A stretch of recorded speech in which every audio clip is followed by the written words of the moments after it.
Hello and welcome to another What's Current podcast by Napit. And you're joined by me, Steve Humphreys, Technical Commercial Manager, and my co-host Andy, Technical Commercial Engineer. So everybody. Mouthful to get out. And also we've got the wonderful Michael Stott. Michael, is it Mike or Michael? Which do you prefer? We'll go with Mike. We'll go with Mike. Michael when he's naughty, so we see how it gets on. And as you can gather from his top East Renewables, we're going to be talking about all things renewables. We're going to be looking into panels. We're going to be looking into entering the industry and also a bit on batteries as well. So Michael, welcome to the podcast. Thank you for having me, Steve and Andy. Yeah, I'm glad we got you finally on. We've been talking about it for a while at shows now, and we've got you on. But a good place to start, Mike, is if we go for, tell us a little bit about your journey into where you are now with East Renewables and sort of how you got there. Wow. So it's been a long and varied, but the long and short of it was I was a domestic electrician many years ago, left the industry. I kind of got bored with doing domestic works and quite lonely, really. I left the industry, went to work in an office job and was doing a lot of sort of marketing and things with people like Worcester Bosch and their installers. So still in the industry a little bit. Yeah, keeping sort of more on the plumbing side. Technical advice was you giving that? Yeah, so it was more about their sort of branding and marketing and sort of getting their companies out there. So I sort of did that and building that relationship with Worcester Bosch and their heating installers. But yeah, I was really, I want to get back on the tools. I was really... You missed it. Yeah. And solar was really taking my interest back then. So I was like, I think I want to get back on the tools. And if I'm going back on the tools, it's solar is where I want to be. Yeah. So here I am really. And how long has it been set up now as East Renewables? Renewables? East Renewables was back in 2022. I was going to jump back on the tools. So second half of 2022. And you started literally just self-employed straight away, sort of? Or literally. Yeah, I virtually woke up one morning and go, right, what am I going to do? it was a bit like that. So did you have to do some retraining, or how did you? Yes. Because it's obviously from, domestic sparky into solar, and obviously you've been off the tools for a little while. I'm not saying you've forgotten it all, but did you have to go, I need to retrain myself? Because I'd always kept my hand in a little bit, but then I found myself back up here at Napit HQ. Okay. Some courses to get myself back up to speed. Napit training. Best trainer. Yeah, and that was kind of one of my first port calls was to sign back up. Join Napit and. Yeah. He met the Dave Curtis this morning, and I thought that's going to be a long chat. The famous Dave. For those that don't know, Dave's one of our brilliant trainers. That what he doesn't know about things is brilliant. He's so technically good. So really Dave's a really good guy. Oh wow, it's great. And do you know what? I've had that thought myself sometimes. As mad as it sounds, I've gone at 52. Shall I just because everything excites me about the renewables industry, and that's where you were, wasn't it? You thought, this is where I want to be. Yeah. And if you're geeky like we are, and I don't mind saying that because we are nerds of the industry that love talking about this stuff and could talk about it forever, you're actually out there installing it, and that's the bit I miss. Yes. If I'm honest. It would be nice. I love what I do now. Yeah. But I actually miss that kind of just getting your hands on the bits of kit and making stuff off. And the challenge of a job as well. This is it. And everything moves so fast paced. What you install this week, well, in a few months' time, you'll be installing something else and you've got to learn that again. And I suppose it's supporting the customer as well, giving them a product, isn't it? Because, it didn't have that. And then once it's fully functional and working correctly, I mean, they must be so happy. Yeah. And when they see, they look at the app and they see, we're not pulling any power from the grid. Yeah, that's the bit I want. You're their best friend. And then it gets a bit later in the year, like, is there any way we can get a few more panels on the roof? We look at the other roof. Well, actually, you could put some on the north roof now. The technology's a lot better. Yeah. And the cost of putting the panels on it was never viable before, but now, you can actually, and people like Sam at Oval have done some really good videos on the data and showing how it's actually it used to be, I think they used to say like 10, 15 years on the payback, didn't it? I think it's dramatically changed. I think it's probably come under like a single figures now, probably, if you have a decent well-spec system that's suitable for the customer. Because what we've been doing a lot of work, and we'll come on to this a little bit more in a minute, is when we've been doing presentations, and I know you've seen some of our stuff and our webinars and our technical articles, we're saying make sure you're fitting a product that's fit for purpose, because these pallet drop kind of one size fits all approach, they drive me absolutely crazy, where they'll fit 10 panels on your house and your house and all the same size inverter, and they've not even been out to the property, had a look, done a survey. And I even spoke to the customer, are you home all day? Do you think this could be an advantage? Yeah. Let's have a look at your consumption. Yeah. I mean, it just goes out. What the customer needs. Yeah, That's it's ultimately. important to build that around the customer. You can't just do it one size. Yeah. It's like when the double glazers used to come around this was. We're going back to those days, aren't we? But they can do that on price a lot cheaper than good proper installers like you and you know Sam and Mark and all those kind of characters are pushing. Look, do it properly, and you might pay a bit more, but your job is done properly. It is, and it needs to last. You don't want to be ripping. I always say that to the customer if they're listening, that this is an asset to your house. So infrastructure is an asset that you need to maintain and look after, and that goes from the planning. Who you're going to get in, what equipment you're going to install as well. It's all prudent that you do your research and that. It's not down to the installer, because the installer can give you some bad advice as well, can't it? Give you good advice, but I think that for the homeowner, they need to look into the systems themselves and what equipment they can install. Do you think the homeowner might get more invested these days than they do, or they're not that bothered? Because I know when we used to do, like, you do your standard socket. I didn't work a lot in domestic, but standard sockets and lights. They saw a switch, they saw a socket, they saw a light fit, and they went, "Oh, it works." Yeah, I think now more than ever, the brands are more important to the customers. They are doing the research. They're looking at YouTube and Facebook and places like that and deciding what kit they want. Like, you know, it might be the SIG energy system at the moment. It's a very hot system. Customers are really, they're dictating what system you put in now, whereas before it was what did you have a good relationship with a price point? Yeah. Now the customers are they're a bit more savvy on what they want. Massively. So and things like Tesla as well. You know, if you were in that Tesla ecosystem, you might say, well, actually, I've got the Tesla car. I want the Tesla charger. I want the Tesla Powerwall. I want that full ecosystem in the same app. And we've done one just yesterday where we put the solar and battery in, and the customer had an EV charger, an older EV charger in there. She said, "Do you know why you're here? Would you mind putting the EV charger that matches that brand so it's all in the app?" You know, I can understand it from a customer that probably doesn't know a lot about it. It would make sense, doesn't it? Yeah. All the same products, one app. Job done, isn't it? So it does make sense. Yeah, you mentioned that SIG Energy one there, and I know that I've seen on LinkedIn and on social media that they seem to have got something right at the minute with their products. What's standing those out from a sort of what is it? What's the standout thing? Does it just work well? Is it a good system? It's not only is it a good system, but they've managed to get the size format of the battery stack right. So you, in quite a compact area, you can get a lot of storage in that area. It's so easy to fit as well from the installer's point of view. They pretty much just stack. There's no sort of interconnecting cables between the batteries. Just stack it. Sit on top of each other. Yeah, and you can go, I think it's up to 6 batteries high. Which would be what's the kind of system? That's about 48 kilowatt hours. It might be a bit more now, actually, because they've just increased the battery sizes. That's a big old system. Yeah. Good system, isn't it? Yeah, and in quite a compact space. I mean, that's... And also the app. And they're quite light as well, or they're still quite heavy? The batteries themselves, I think they're about 80 odd kilos, a battery unit. So they are quite heavy. But yeah, to be able to get it in that compact space, whereas if you remember, like, looking at some other systems where you got battery there, cables between. You need that space, Oh, okay. So and the application, the software, the functionality all works really well. They've got some like really smart AI integrations that talk to like things like Octopus and look at your usage, look at the weather patterns, that it decides to do what.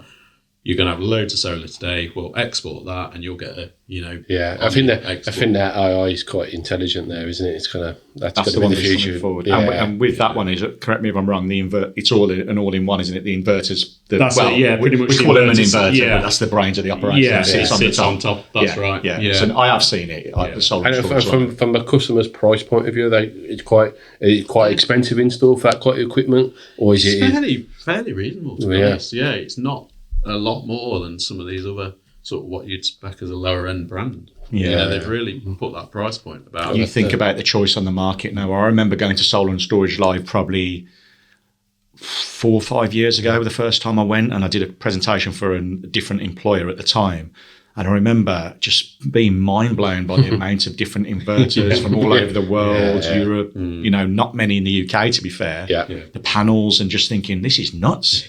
Because back in the day of the first sort of solar in this country, it was like you didn't have much choice. You know, you had your old, I can't remember the name of them now. You had them everywhere. Like the Sunny Boys. Sunny Boys, that was it. They were everywhere. Yeah, and they were like weighing absolute. And the red ones. And then like it's like when we had EV charging and Rolex were the only players in the game. You had a Rolex or a Sunny Boy for these technologies, and now you just whoa. Yeah, you could just endless amount. Customers' choice. But this is what I was going about. You've got to research it, haven't you? Because there's so much choice that can be good and bad, can't it? Yeah. You know. And if you were doing it, Mike, would if it wasn't customer specs, do you work with a few brands that you just there's some you'd go with, there's some you wouldn't touch, kind of thing? There's a few, and I mainly do it based on the support that they give me. Because when you've got an issue, if you can pick up the phone to, like, say, Emirates, you know, Mark, she's great.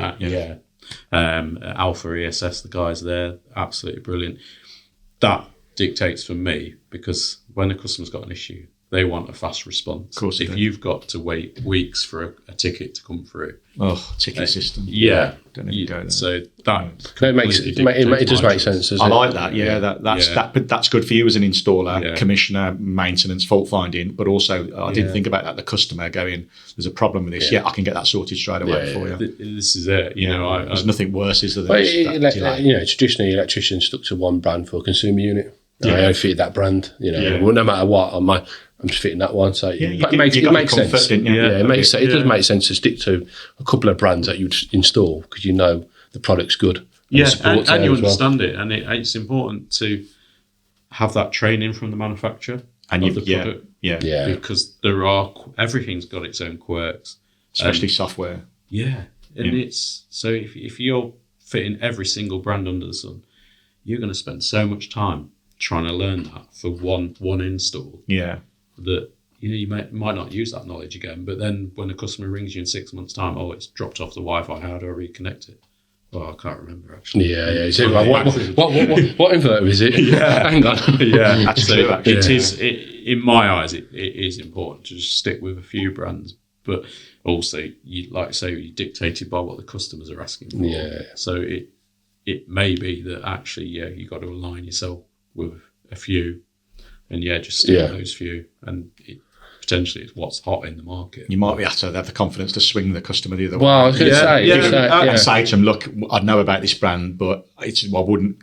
You can have it, but these reasons I'd perhaps go with these. And just be honest with them, saying, look, it's not a money thing. It's just if we need support, we've got it. We've got it nailed. So Michael, how did you find going from a general Sparky, as you said before, into the PV, renewable, battery technologies? How did you find that change? Because it can be quite daunting. We've talked about this before, haven't we, Steve? That we always get in the lane, shows, and when I do a presentation at shows on PV, I always get a straw poll of hands at the beginning. Whoever's sat in front of you, 20 to 60, whatever people at Elex's, sometimes 3, because I know it's me presenting. Normally I'm heckling. Throwing tomatoes. The graveyard. And I always say to them, like, how many are in it, how many are thinking, and how many are not. And it is interesting because I think there's you obviously come across as someone that weren't nervous. You were like excited, right? I'm going to do this and I'm going to do it properly. But do you feel there is a nervousness in the industry about getting into it? Because it's a big switch, isn't it? And if you pun there, you didn't even realise. There's always puns. It's always puns. This is it. And if you're like we were saying earlier about if domestics is what you do and what you know, and you've got that set of tools and you've got that set of customers and you do that day in, day out, to then go and do something different, it's a different set of tools, different set of knowledge. And it's a bit of the unknown. I was really fortunate that I came across a lot of it on socials. So then I came across the likes of Sam at Oval, Mark, Apprentice 1-to-1 Powersonic, and it made it really easy because then you get in conversations with them, you get on site with people like them, that it becomes second nature almost. There's a lot to learn. Takes the nervousness out. This is it. Well, I mean, we've got that as a later question, but we might as well address it now. I was just going to say, a lot of when we've talked about people do their transition from that, the first job tends to be their own property. Or a family. Or family member. I'll ruin a family member's house. I understand that because if you make a mistake there, at least it's like, it's in the house, so to speak. It's not going to damage your company name and so on and all that. That's true. We do see that a lot. And that is a big thing actually, because the roofing side for the solar side, you make electricians aren't We're not. And roofers aren't electricians. And scaffolders aren't. Yeah. Somewhere in the middle. and it's a completely different skill set. We've got to speak to other trades. We've never had this before as Sparkies. We normally tell them what to do. Sorry, members that do other trades. No, but you are right. Yeah, and I mean, you could say, well, do you know what? I'll get a roofer in to do that side. But I still feel like you've got to understand that side, because you don't know what the roofers do. You don't know how far their knowledge goes. Exactly. So, and ultimately, if it's your job, you're responsible for if those panels blow off the roof and the roofers only put one screw in every so often. Yeah. So to be able to, even if you don't want to do the roof inside, to be able to understand that is important. Yeah. Did you do any kind of roofing courses separately? To just understand a roof? Would you advise that, or is it something you thought about? Or done? I was really lucky because I'd got friends in the industry, so I'd been on a lot of sites previously when I was doing the domestic work, that I'd end up on a roof with friends. In the trade. Doing other aspects of so I was lucky to understand that and have that knowledge and expertise. Yeah. But I can see how it would be quite daunting to someone who's never done that. Yeah. I think that's probably the bit that scares them most, because if you think about like an American system, it's all, and we've become a bit like that in the UK. We've become very much plug and play and piecemeal, haven't we? Yeah. Like, I remember days of like, let's talk about normal sparking, maybe in commercial industrial.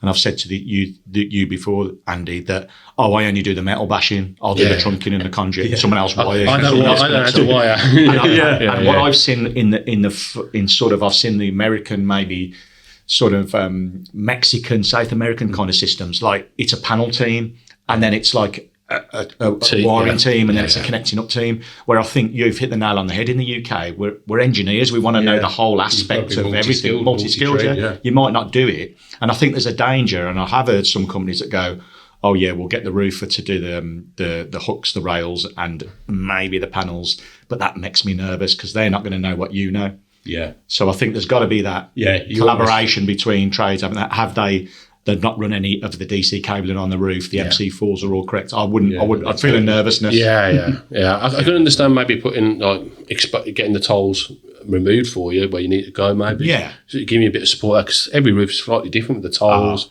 different brands of tiles. Yeah. And, you end up on a slate roof. Yeah, one like slate. You have to look at it. Basically, and this is it. And then what do? You've trashed someone's roof and you don't know what to do to put it back together. So, I get that part, and and the felt breaking into the felt, getting in there. So I can understand elements where you want that advice and support. Have you come across, Mike, because it's a subject I'm really passionate about, and again, I'm not bigging myself up, but I did do an article on it for our magazine, and I think it ended up in Professional Electrician about this very subject, because I don't think there's a great understanding amongst renewables installers, a lot of them, well, let's say some of them, and be generous, where they don't understand the amount of hooks required and do that proper calculation. I know there's great software out there, but I know, like on the solar course, for instance, they'll give you that pen and paper approach to go, let's give you the size of the roof, the amount of panels, right, what do you need for it, and spit out a figure of maybe 28 hooks are needed, and once you've got the hooks in place and the right, I know sometimes that's governed by the roof, and it's better to be over than under. But we hear these stories. Obviously, we know that those panels with wind lift are acting like an aeroplane, as it takes off, and it'll just.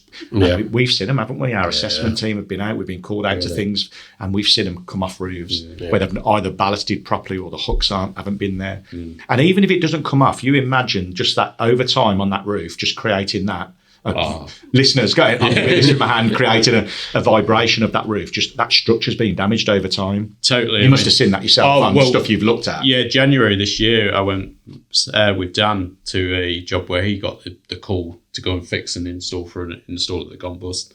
And these panels were literally flapping on. Really? It was a slate roof as well, and they just screwed through the slate. But they missed the rafters on half of these. So there was no fixing at all. Literally, there's video. So it's just the roof is a support, not the joist that you're getting into. Yeah, that's it. The homeowner, he couldn't even sit in his living room because these panels were bang, bang. Constantly. Yeah. And you imagine in the Lake District, the wind. Imagine that. So I would say those panels were weeks away from flying off the roof, some of those. I'd like to say it worries me to death, because if you haven't done a proper regulated qualification that explains this stuff, I mean, it's all right pumping stuff into software, and again, I'm not having a dig at software, it's useful, but I'd like to understand the software is only good as the information that goes into it. Yeah, trust. So, But And verify. there's no harm in checking the software. No. Because if everyone that's worked with AI doesn't always get it right. yeah. You've got to check it. If you use it, it's fine to do your research now. But what have check a rule of checking it and just I'm going to go off on a tangent, Andy. Sorry. Oh. The tangent is I'm seeing a lot now, and I know some installers, and I don't know if you've done it yourself, Mike, of installing these wall panels. And I'm not talking about balcony solar. That's a different podcast. I'm talking about these wall panels. And obviously, when I was doing some research for our publication and some articles, obviously the pressure coefficients on a building are very important, and we've got complex formulas to work all that out. But it's not the same as a roof. With a central area and an edge area. When we're sticking them on a wall, I'm worried about now we're putting them to brick, and we're creating the same kind of movement. you're creating a lateral sort of. I mean, I need to move more digging on it myself. But if we start bolting to walls, I was going to say, would it be a different fixing that would be quite a larger fixing that you traditionally would use for what it is? They're not quite heavy, are they? Realistically, this is it. There are some kits out. I think there's a German manufacturer that makes a dedicated wall mount system, and it looks really sleek. Yeah, but I think you've raised a good point there. What's the testing? Is there any differences? Like I say, if that wind's getting behind and pulling that panel, if the structure of the brick, the orientation, which corner it's on, all of the house, the way the house is positioned, its orientation. So all these things that pop into my head, thinking this is great if we can get more panels on and they're reasonable to do it. But it also worries me to think, have I the integrity and structure of that building? Yeah. Are you complying with building regs? All that kind of thing comes into play, doesn't it? So, sorry, I always have these. No. See, I've got you thinking that. That's it. Yeah, you're sort of verging on having structural surveys and structural engineering reports to just to put a few panels on a wall. What we got next, Andy? Well, I was going to talk about G98 and G99. So again, for people looking to get into it, what are the common pitfalls or things, the do's and don'ts? Because obviously we do hear rejections. So some top tips of how you manage that situation. Well, I think one of the common pitfalls is people not knowing about the G99 process. Yes, not notifying at all. I hear a lot of that. Especially from newer installers, and they go, "I have to do what?" And so really, it's I don't know where the best education resource is for that. And maybe you've got something with NAPIT to actually go through a G99 process with an installer. And show them maybe. It's not a bad shit. No, but it again, it comes. We talk about it. It's on the solar courses. Any solar course you do with NAPIT will obviously. But you perhaps should be good to run through. It probably go through all the process of it from recollection, but it does tell you what the G98 is and what the G99 notification is. What the difference between them. This is it, and essentially all you're doing is you're asking permission from the grid to connect that inverter. It's like a generator. So. There's some really good software out there now. There's ENA Connect Direct, which is online, which lets you do these notifications, and it makes it a lot simpler. It keeps it all in one place. So rather than doing paper forms and emails, you can actually do all that. It was a bit clunky before, wasn't it? I think. Yeah, because you've got all these different DNOs across the country that work in different ways. Whereas doing it online, they've sort of integrated that. So that I think that's helped speed up the process, because it used to take quite a long time. Not only waiting for them to come back to you. I mean, it can be, it's supposed to be maximum 45 days, but you can see it. I think for a customer on a G99, that's a problem, isn't it? If it's going to be a lot more than 45 days. Yeah, they're really excited and want their solar installed, and you turn around to them and say, we've got to wait for the grid. Well, how long is that going to be? I'm not as excited about They can get a bit cool. Cool them off a little bit. What we hear a lot, and I had this installer, was it? I can't remember which show, but I had about 2 or 3 people come up to me and say that they'd had a lot of G99s. I can't remember where the geographical region was, but they'd had G99s refused. It might have been in the north. We're seeing a lot of that. I won't name any. We're seeing that more and more common at the moment, where they're just saying no because they can't accept. I'm going to say the grid might not be able to handle all that coming back in. I think as well, some of the DNOs were struggling with staff levels, because there was a lot. So it might have been a resource problem. And I think that's improving from what I'm hearing. That has improved. But it's a case of really knowing what you need to submit, get all your paperwork in line, so they don't have a reason to reject it based on the paperwork or delay it. So if you get everything sorted up front and get the process nailed, then that'll quash a lot of the issues and the speed and delays. Yeah. I think so. That's really worth tips in particular. Yeah, I think just find out. Just notify in the first place. Yeah, well, yeah, That's the biggest tip we can give. No, yeah, Please notify. Yeah, because you think about EV chargers, supposed to be notified. Any generation notifiable, and the amount of people go, "Oh, I'm supposed to notify me." Yeah. But this is what comes You imagine back. on bigger systems as well. Yeah, this comes back to training, though, doesn't it? If you do a proper course, this will all be explained to you that you have to notify. definitely, You know. yeah. And I think G98. I mean, there's not many 3.68 inverters I install now, so I don't really get involved in the G98. It's probably a bit antiquated now. Most inverters are probably 5 kilowatt plus. Yeah. It's G99 Straight away, Yeah, territory. I'm going to say most people want that probably larger. And if you're combining a battery system and solar PV, you're way over that already. you got an EV charger and all. I mean, I was in a meeting recently where they were talking about obviously this transition to electrifying the homes and businesses in the UK. And and they're saying it's they're getting more and more requests now from the DNOs and the energy suppliers for 3-phase systems in domestic properties. It makes sense though. It does make sense. Because if you're going to increase that usage, they've got an EV charge, they've got both systems. We've got electric boilers and all kinds of heat pumps, all that kind of thing. Hot tubs, outbuildings. That's not going to last on its own. 60 amp fuse is going to you can easily exceed that. Even the 80 or 100 amp, you could exceed that. Yeah, so I think that does key in. I had a random one then pop into my head, but it's gone, so I'll go with what's on our piece of paper. So we talked about this a little bit, and you obviously do your own podcast, which we're going to come on as well, and we got it. What's it called, Michael? It's called Only Panels, which the name started as a bit of a joke. But and you co-host that with Dan from DMH Renewables. I don't know Dan that well. I've seen him a few times, but I've not had an official beer with him. Likewise. Yeah, so I look forward to that. Yeah, it'd be good. It'd be good to have you on. But that came out by accident, really. That install that we had to rework in the Lake District and take all the panels off and we sat down one evening and said, well, let's make a video on that.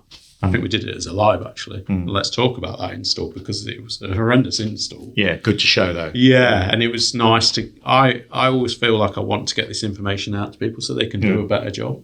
And so we did that live, and then me and Dan said, that's really good, actually. Enjoyed that. Should we do another one? Yeah, we'll do another one next week, shall we? Yeah. And it just rolled off. I think Steve was touching on it. It's really good to see that in this renewable industry sector that more electricians share technical knowledge, experiences. It's more open than previously than what I've known it. What do you agree, Steve? We talked a bit off camera before we hit the record button, and I said, before, electricians were very insular. They did their own little thing. Contractors were nervous of each other, winning their jobs off of each other. With renewables, and especially this new sort of solar coaster we're on and batteries, it's so open, and it seems like we're all trying to help each other. I mean, the people you talked about, you're all basically working in the north. Which is competitors, but there's enough out there. There is. Everyone it's a big enough area and helping each other out on jobs. I love that. Yeah. I've seen you on videos with Sam, obviously with Dan, vice versa. And I think, wow, the community spirit of renewables at the moment is just. I'm sure there's ones that are out there just doing their own thing, but sharing on podcasts, sharing information, social media is so powerful as a tool now. And I love what you just said there, Mike.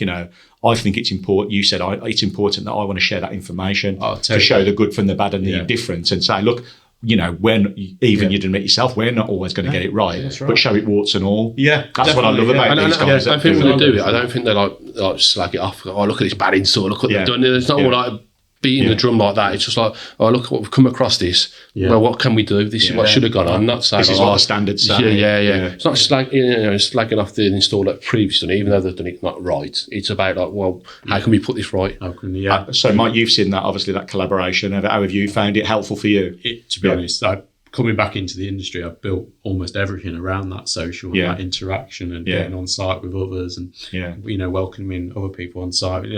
Even yesterday, there's a lad Sam who came with us, and he's a domestic electrician, but he's never done solar. But he came up and did the roof works was yesterday, and it was just to gain that hands-on experience. I think that's. Did he love it? Yeah, absolutely loved it. He honestly shook me hand at the end of the day. Said, "I'm absolutely buzzing. This is amazing. I can't wait for the next." How great's that? Yeah, because when you learn your trade as electrician, you learn off the experienced electricians that taught you. But if you're a sole trader and you're looking to go into that, who are you going to learn off? Yeah. And we need more of that. Yeah, and we need. So it's really important that you do because work. You may have gone done your research, got a code of practice, bought a book, hopefully it has, and then gone on to do a course, a regulated course, and maybe some manufacturer training. But you talked, Andy, about the nervousness of the first job. But you've got people like Mike, Mark, Sam, Dan. I'm sure there's others out there. That are willing to go. There's a guy down in Devon. Give him a shout out, Stephen Humphreys. Yeah, I actually got to meet him at his own store. He's a nice guy as well. So he's based in Devon, down by me, and he's always showing his stuff, warts and all, what's gone good, what's gone bad, and I think we need more of that because that will encourage people into this world, won't it? Yeah, definitely. And we need more people in the industry. The people who are in it at the moment can't serve all the installs that need to happen, and the problem is if we don't have good people that want to do it right and know how to do it right or willing to learn to improve, we're going to end up with installers that are not experienced. And then, like the solar coaster, they're just going to be thrown in to get the job done. And this can have an effect on customers wanting to, if customers have got a negative experience, they're going to share that. And they might put other customers off actually going, I'll tell you what, I will go for that. But if a customer had a good experience, they're more likely to go, okay, and then actually I'll take that foot into it. Because the government and we all need to hit net zero, don't we? You keep on hearing it. These targets aren't going anywhere. They put their eggs in one basket, isn't they? Yeah. I mean, you think about now an electrician coming out their time or in an apprenticeship. So exciting. I say this all the time. I get excited about it, and I'm only talking and presenting and writing about it. I'm not installing it anymore. But I think, what an exciting time for our industry. I don't think we've had something. That's why you came back into it, really, if you think about it. I don't think we've had something where we've gone, I'm a house basher, I get into people's lofts, I chase walls, and I've done this for the rest of my life, and you moan about going to work every 5 minutes. I don't think that happens anymore. I think people go, I could do solar, I could do EV, I could do smart homes, and when the saturated market in domestic, I can do it commercially. I can do my first commercial job. I might get involved in utility scale further down the line. You just don't know where it's going to take you, do you? You might find you prefer that end of it.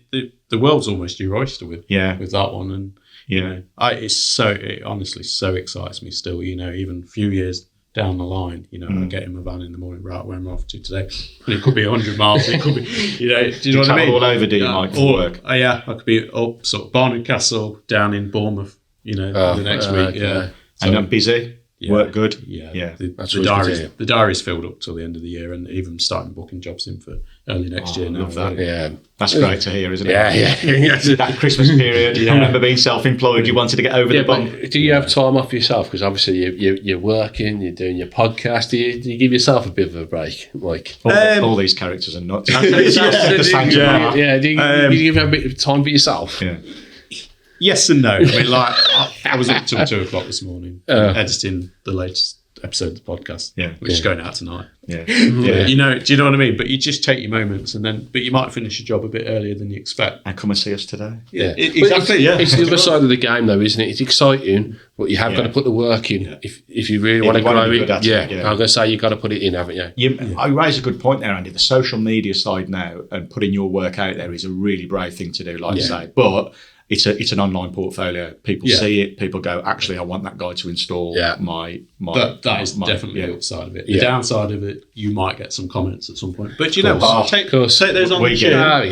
Don't worry about it. There might be something you can learn from it, or it might just be someone just wanting to give you a bit of hate. But take it on the chin, and just move on. There's more positive than negative. I think so. I the people who are trusted people in this industry that have got your back, don't you? The ones that just want to have a little dig and a troll. I'm just like, carry on. Just we've agreed, haven't we? Anything we put out, really, we're going to do some more recording after this podcast, aren't we, for our socials, and we'll do some testing and different things down in the training centre. And when we put it out, we get it reviewed, we see it's okay, it gets edited, and we just let it go out there. I think if you got too upset about it, you'd be like, I'm never doing it. It goes back to the point we're trying to help the industry. Yes. We're not trying to tell people. Yeah. We just want to help. Yeah. Good practices. And I think that's a good podcast, good webinars, anything you put out technically, if it's got the right heart and the right ethos to help people, you're doing it in the right spirit. Yeah. If it's, obviously an organiser, we're all commercial, you're a commercial entity, you need to make money, pay your bills, so a Napier, so me and Andy have got families and the rest of it. But actually, this comes from you. You're still passionate about the industry, aren't you? Yeah, massively. It sounds like when you went in that office job for a bit, it's like, yeah, it's all right. Yeah, this is it. It was a little bit like your leg was twitching a little bit. It was. It's like, I just want to get my hands on the tools again. I just really want to get out there. I want to go and sit on a roof. Yeah. Who says that these days? I want to go on a roof. Yeah. So, looking ahead, what advancement are you most excited to trial use in the next 5 months? We've got so much technology evolving. The advancements are mad, aren't they? Crazy. I mean, we've not long come back from Solar and Storage Live, and you start to see some of the new kit that's appearing. And a lot of it looks very similar. So you've got to look a bit deeper than what's on the surface, and it's the niches like things like the AI sort of integration, things like that are going to improve the efficiencies. So you might have battery storage, but actually the AI can then go, well, do you know, if we take power from the grid at this point, it's really cheap. The solar will be low. And it's things like that advancement where it's going to save the customer more money in the bank, put that money back in the bank from the kit they've possibly already got, or just by adding a few things to that. That advancement, that's going to be really exciting. But the brands like SIG, Solax, Alpha ESS, they're really developing the product, as I think a lot of the brands are. Yeah. But it's going to be exciting times. So I think we're still very early on into this. I agree. I think the R&D behind the ones that have got good technical teams is going to be that. And we did a recent podcast with an EV manufacturer called CTEC, a lovely guy called Victor, and he was saying about, from his point of view, they're always future-proofing their kit for the next 5 years. So to do with the communication, the cybersecurity, the way things talk to each other. The back end. That's possibly stuff that the installer or the customer doesn't necessarily consider, but that's actually where the really exciting and advancements will be. Because a battery is a battery, although I'll go on to it in a minute, the technology, but all that, how it functions in the background and then keeps working for years to come. That's, I think, where it gets really exciting and the advancements happen. But also sodium technology in battery. That's going to really battery chemistries is a big one. Yeah, I mean that's we've been comfortable with lithium ion for a long time now, haven't we? Yeah. And sodium's an abundant. It's sea salt, I guess. So that means batteries can possibly be made over here. So there's less transportation costs. There's more opportunity. Well, for the British workers as well, isn't it? Think of it like companies, the British manufacturers. There's people like obviously Doncaster Cables, which are great cable manufacturer. There's My Energy, Give Energy.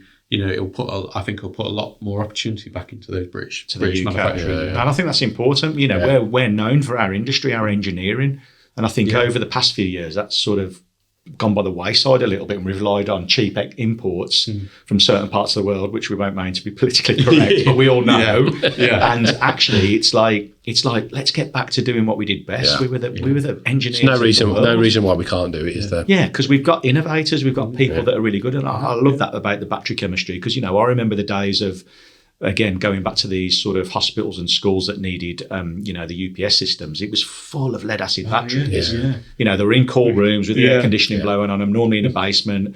And they'd only last so long. You used to write the little and then the redundant. And then someone would come with a pallet truck and get rid of them. But you think about the technologies now, and just a container drop, perhaps, scenario at the back of a unit. At Solar and Storage Live, they're nuts. They walk in those batteries all air cooled, and I'm like, that's right. And then they're just sort of lifted in one piece. And it's all done there, isn't it? Like you said, and the actual outage of it, they actually draw. It's crazy. Yeah, you're getting hundreds of kilowatt hours in a little container. It's mad, because I remember, what we see now when we drive up and down the motorways, obviously on the bigger scale, is the solar farms. It's not long now when you start to see those container drops of battery storage. Of course. The M1 you see. And they're going to help stabilise, obviously, the grid. We know the grid's 100%. Creaking. It's many years old. So for all those harmonics, fluctuations in frequency, balancing, those container drop kind of things are going to be crucial for moving forward for grid. I mean, they are updating the grid, and there's a lad I know works down in North Devon where I am, works for National Grid, and he says you'd be surprised the work that's going on, especially with the older transformers that they're trying to get up to speed. Excuse the pun again, but they are trying to obviously do things with them to make. Are they stepping up? Yeah. Oh, that's another podcast. That's another podcast. How we keep up with all that infrastructure. There's a lot going on. And I said this to someone the other day. I said, like I've just mentioned, it's such an exciting time to be involved in renewables. I mean, I'm just an absolute geek for it. But actually, we've got to have a little bit of caution about some of the stuff behind it that's causing us issues. We've had a conversation again about parasitic capacitance, PID, all these kind of things with cheap import stuff that people are installing that's not particularly safe, DC isolators, all that kind of conversation. And obviously, you installers like you back us to the hilt when we produce. So it's okay. No, we agree with this. I'm not putting that battery system. I'm not putting those batteries in the loft, and I never have, and I never will, regardless of past 63100. I didn't do that in the first place. This is it. And now we've got some common sense sort of a specification that tells us. Don't do it. People are going, why? My batteries are perfectly safe. And we're going, just think about it. Who wants, I mean, I had a conversation with someone from Surrey Fire Brigade the other day, lovely bloke, and they go out and see this stuff in real terms. Their firefighters are going into these situations. And he said to me, luckily, we've not had a UK fatality from a solar PV fire or a battery fire at the moment, but we've been close. Really? And he says, and he thinks that because of the way that these solar PV fires and battery fires, in particular with lithium ion burn, he says he thinks it'll be a firefighter fatality.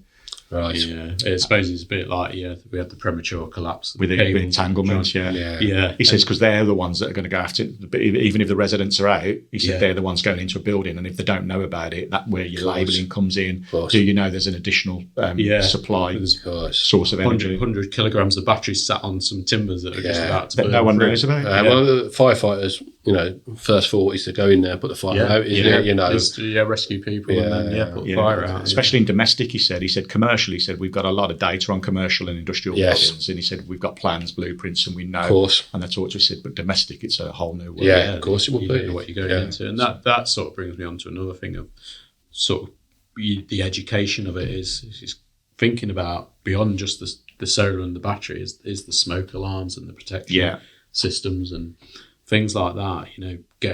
Improving the knowledge around that, because if you put that system in and they haven't got smoke alarms or working smoke alarms, have you considered that when you've designed it? Yeah, fire rating boards as well to fix it onto the equipment. I mean, the big thing with the in-roof systems is we know now, I mean, it's dropped everyone, in it a little bit, is that the in-roof systems with they're not fire rating the panels anymore. And everyone's going, well, what do we do now? And no one knows. We're in limbo. And everyone's sort of waiting for someone, whether it's MCS or some other HSC or whatever, someone to say, actually, we've got a solution. Because we know on those GSE plastic things, there's been some, you've basically, you've got rid of the roof. And you put a bit of plastic behind it. Yeah, I was actually talking to someone the other day, actually. We were looking at these fireproof roofing membrane. Yeah. And it's a really heavy duty, almost looks like a soldering mat. That's how I would describe it. Oh, okay. It's a fireproof roofing membrane. So I think that's worth considering. Yeah, I thought about some common sense in my head that would work along those lines. So there's got to be a solution out there. We just need someone say, that we'll go with that. Again, I guess all these things have got to be certified to work with that. The trays, the membrane and the panels have all got to be fire tested. I think you're right, though. I think you've really nailed a good point there, because we think about, we can fit a system and know the crux of how to fit panels, rails, hooks, but do we know all those other bits that go with it, like you say, fire detection, fire suppression, whatever it may be? Is it Tiago systems that do the shutdown? The optimizers, optimizers, maybe fitting microinverters might be a better option. Yeah, I mean, and again, getting back to this guy in the fire, he was saying that obviously we know the biggest cause. Everyone thinks it's a DC isolator, and it's not the poor DC isolator. It's actually the MC. I guess those connections. Because of those cheap imports. And we were talking earlier, and remember Stabili back in the day used to take out the kit to people that were installers. They used to give you the crimps, the tools, everything was free, and they show you how to use it. They did training. Really well. You don't get that anymore. No. Yeah, they were so confident in there, because they didn't want people with a pair of pliers just crimping or not making off, stripping it right or whatever. Yeah, it's quite scary, really, to think, So especially what went on probably like 10, 15 years ago when it first came out, because there wasn't much, like you said, there wasn't much training about. Considered it, No, you just sort of figure it out as you went along, really, especially the early solar farms, I would have thought, 2012-ish, all around there. But it is, it's kind of concerning that obviously you can buy a lot of this sort of kit like MC4 plugs on places like Amazon. What quality are they? You can get a bag for like 10 quid or something ridiculously, 20. Stuff like that, yeah. I'd never want to use them because, that is the absolute critical point. I think I did a video on my Instagram a few months back where I showed disconnecting MC4s under load and then just... Oh, it's an arc welder. Yeah. Don't do that at home. Yeah, definitely. But I wanted to show people the dangers of, those MC4s failing or disconnecting them under load. But literally there's flames. As soon as you disconnect them, there's flames. So, there's so much more we could talk about as regards that, but I think we've sort of come to the end of our time. But Michael, that's been really, really cool. And I love your insight, and your journey has been fantastic. And hopefully the thing for me I'll get out of it is I hope it encourages more people that have maybe come off the tools thinking of getting into solar, whatever, just follow a similar journey, get to know it. I think some great advice, like you say, reach out to people that are installing, have a bit of social media research out there, local to you, reach out to them. More than likely they are going to say, come and do a day with me. They're not, it's not like you say, it's not closed off as what it was before. Definitely. You've got your regulated training, but you've got people like yourself, you've got Mark Allison, he's got a new centre where he'll do practical things with you all day long. And I'll probably be up there doing some of the... I need to get up there. And have but there's a lot more avenues. It's a long way to go for me. Get into there. I remember when I did one of his podcasts and I thought I was at the end of the earth when I talked about it. By the time I got there, I was like, no. That was in the old days before he had all these lovely plants and chairs around him, sat in a cinema chair. Okay. What he's built up there, it's brilliant. No. So, Michael, thank you so much for coming on and doing the podcast. Really appreciate your time. Andy, if you take us out. Well, I hope we enjoyed it. We definitely really enjoyed it. Please subscribe, leave a review, and then until next time, stay safe, stay grounded, and keep that current flowing.